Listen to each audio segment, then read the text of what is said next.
কেনেকুৱা লাগিছে প্ৰথম খবৰটো পাই? প্ৰথম খবৰটো পাই আমি চবেই সুখী, বহুত সুখী। তথাপিও মানে মনটো অলপ দুখো আছে, কাৰণ তেওঁলোকে ইমান দূৰৰ পৰা বহুত অশেষ কষ্ট কৰি তাৰ পৰা আহিছে আৰু সেইকাৰণে মনটোও বহুত দুখ। মানে বহুত কষ্ট পালে ছোৱালীজনী, যি কি নহওক অসমৰ নাম এটা কঢ়িয়াই আনিলে, নিজৰ গাঁৱৰ এটা নাম কঢ়িয়াই আনিলে। তাৰ কাৰণে আমি পৰিয়ালে চবেই সুখী। কি বুলি ক'লে আপোনাক? প্ৰথম কি বুলি কৈছিলে? মা আমি ভালে ভালে তাৰ পৰা আহিলোঁ বুলি ক'লে।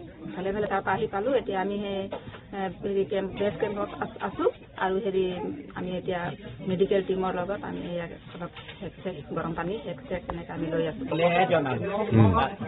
তাৰপিছত অন্য বিষয়টো নজনালে আমাক। বাকী যিকেইজনী ছোৱালী আৰু গৈছিল সেইকেইজনীয়ে এডভাইচ কৰিব পাৰিলে নাই, সেইটো কথা জনাইছে নাই? তেওঁলোকে জনাইছে চবে। মানে প্ৰথমেতো মোৰ ছোৱালীজনীয়ে গৈছিলে, ছোৱালীজনী প্ৰথম 1 নম্বৰত গৈছিলে। তাৰপিছত চেপা আই থাকিলে, তাইৰ লগতে গৈছিলে।